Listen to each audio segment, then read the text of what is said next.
local students gaining real-world skills in manufacturing and engineering, and they're using equipment like this robot arm right here.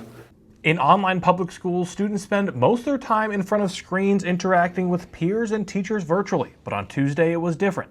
I'm your Charlotte neighborhood reporter, Lemmink. The discussions tonight are planned to find out how they'll fill this seat right here for a trustee position. This seat was formerly filled by Fonda Brewer, but she's now over there. That's because she became the supervisor. But when that happened, it left her trustee seat over there open. And tonight we'll figure out the process of filling it. While most neighbors are staying cozy indoors on this snowy day, one family is turning the cold into their playground. I'm your Diamondale neighborhood reporter, Lemmink. Here are the McDowell residents, and generations of this family has been embracing the cold by crafting ice hockey rinks in their backyards. Matt, right here.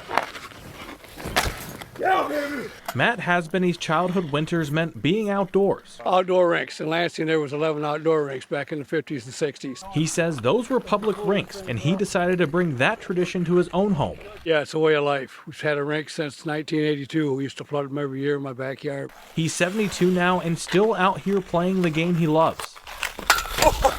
In 2018, he passed on the tradition of having a home rink to his daughter Rachel and son-in-law Stephen McDowell here at their Diamondale home. It means a lot to me. I grew up, like I said, doing it, and to have my kids be able to do it with their friends like I did, it's a great deal. It's a pond turned ice rink, and this cold weather has brought new life to the rink that they didn't have last year. I mean, we've been out here a handful of times already. Last year, I think we were on the ice once. And this bitter cold could not stop the McDowells or Hasbany's, and the hockey net almost couldn't stop them either. No worries, she was just fine, but just as they used their feet to skate, they used their hands to build a warming shelter as part of the rink. And that's probably the only way we were able to be out here and do this with these temperatures. So, yeah, the wood stove's great, and whoever's in here just put a starter log on and, and get a fire going and you can lace up. And lacing up my hockey skates wasn't just for the story. I've been playing hockey for more than a decade, and being invited back to this rink is an offer I'm going to take. But on this snow day, I met 3 generations of friends and family out on the ice. I mean, it's definitely fun, and it gives us something to do instead of sitting inside. The youngest generation telling me where they would be if this tradition had not been carried on. Yeah, I'd probably be scrolling on TikTok. Yep, doing nothing inside, so. And Matt Hasbany says getting people out of the house is what it's all about. It just brings back, well, you see, it brings back people. Gets the kids outdoors and gets us all feeling like we're 20 years old again. In Diamondale, I'm Lemmink, Fox 47 News. I'm your Eaton Rapids neighborhood reporter, Lemmink, and according to the Michigan State Police, there was an officer-involved shooting here Tuesday night in Eaton Rapids. Few details have been released, but I'm here on the scene, which is right by the old Horner Mill building. Crime scene tape is blocking much of the area, and within the scene, there is a blue Ford sedan that police have been going around and taking pictures of throughout the night. MSP posted online shortly after 11 Tuesday night that they were requested to assist after the shooting. Right now, authorities have not said who was shot or anything about injuries. As we learn more, we'll be sure to keep you updated on air and online. But for now, here in Eaton Rapids, I'm Lemmink, Fox 47 News. Take a look at the roads. I'm here on West Saginaw Highway, right across the street from Horrocks. You can actually see a plow truck coming through right here. The roads are wet right now. There's still some snow, there's still some slush, and if you're doing a lot of shopping out, you can see Horrocks over here. The parking lot is full. There's a lot of snow in a lot of the parking lots around, so make sure that you're wearing boots. Make sure that you're wearing something that'll give you some grip on the ground. You can see on the sidewalk here, we still have a little bit of snow left, so all kinds of stuff happening. We've got the Grinch here right now. Am I on the nice list for Christmas? Okay, I'll just ask Santa later. He is going to be at the Opera House, and at the Opera House there's also a chili cook-off. So all kinds of fun things happening. If you come with me this way, we've actually got a hot cocoa truck. So if you come down here, we got free hot cocoa. They told me unlimited. I can't tell you how much you can drink. And then over the library, if you're looking to stay warm, there's all kinds of arts and crafts happening at the library. So just so much going on. About adopting an animal, like this little girl right here. This is Monopoly. Say hi, Monopoly. And I would love to take her home, but I already have 3 cats at home, and experts tell me it's really important. Good evening and welcome to Fox 47 News in your neighborhood. I'm Lemmink. We have a packed show in tonight's tour of mid-Michigan. We'll take you to the Capitol to see plans from state lawmakers to help neighbors through a turbulent economy, to Jackson and a 20-year-old plan to build up the city, and then we'll stop in East Lansing, where fees from BWL continue to raise frustrations. But we begin our tour in Delta Township, where there has been a surge in stolen cars and car break-ins. I'm your Grand Ledge neighborhood reporter, Lemmink, and I'm here at the Wacusta General Store where just over 10 years ago, lightning struck in the form of a $2 million scratch-off ticket.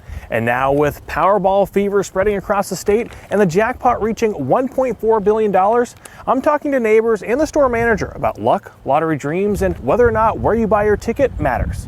In 2014, a scratch-off ticket worth $2 million was sold here. Store manager Stephanie Haven says neighbors haven't forgotten. I still get customers come in and say, hey, I have heard you had some winning tickets here. Customers like Brenna Volk believe big winners come from small stores like these. But I feel like places like this, like mom and pop places, or places like this in the middle of nowhere, like where's Wacusta, Michigan?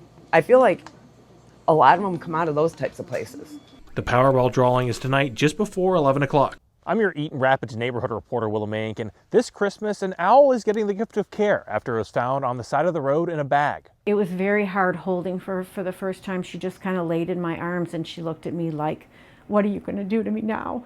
An owl in Eaton Rapids is on the road to recovery after being found in a bag on the side of the road in West Michigan earlier this month. And it just makes me really teary and upset. Now we're trying to save her.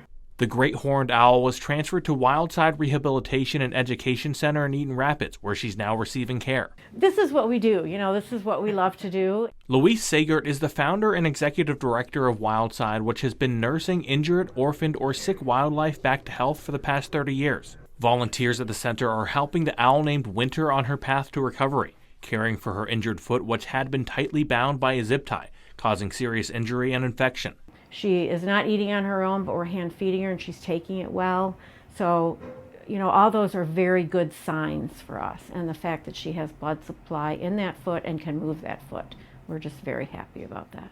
The Michigan DNR says a conservation officer conducted an investigation, but was unable to find any leads. Anyone with information is asked to contact the DNR's Report All Poaching hotline that you can see on your screen. She's getting pain meds, she's getting foot soaks twice a day. Winter remains in serious condition. If she recovers, she'll be moved back to West Michigan to live in a local nature center. Sagert says neighbors can aid the nonprofit in Winter's recovery. We always take volunteers. We always take donations of venison and chicken. If you have other wild meats, you can certainly call us and we're probably able to take that. I've linked their information in this story on our website, fox47news.com. In Eaton Rapids, I'm Lemmink, Fox 47 News. I'm your neighborhood reporter, Lemmink, here in Union City, where we're looking at the aftermath of a powerful storm that produced a tornado in this area. Neighbors say the storm was unlike anything they've experienced before. You can't put it in words. You cannot put it in words. Neighbor James Jackson had just been in his garage before the storm swept through his neighborhood. I heard the freight train coming.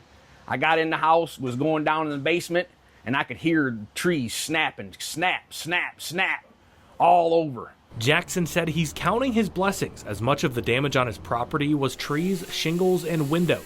If I'd have been in there and that tree had fallen 10 foot to the east, I wouldn't be alive.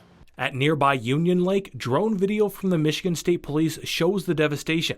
Roads in the area were closed as recovery efforts were underway. Branch County Sheriff Fred Blankenship confirming lives were lost.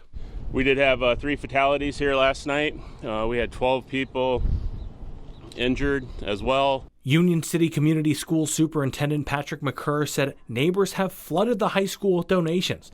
They're now in the process of trying to distribute it. Support from the community has been overwhelming. We're trying to coordinate now. How do we get these out to the people who need them? We recognize that coming here may not be the easiest for them, but if we can get these resources out to them is our next steps at this point. Residents are already starting to recover from the storm. And they said, your car lot's wiped out.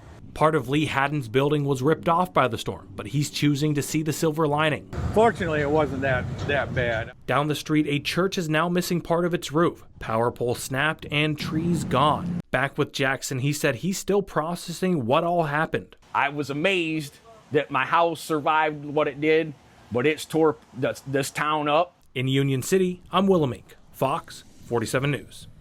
I'm your neighborhood reporter, Lemmink, here in Union City, and it hasn't even been a week since a tornado devastated this neighborhood right next to Union Lake.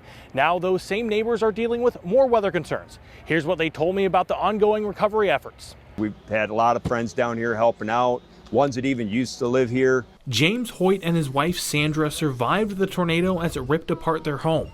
This is where the house was. Hoyt says he's lucky to be telling his story. And because the walls, the wind didn't rip the counters out, and I held onto the counters. Otherwise, I wouldn't be here to talk about it. Now the focus is on what's ahead, with more weather concerns in the future.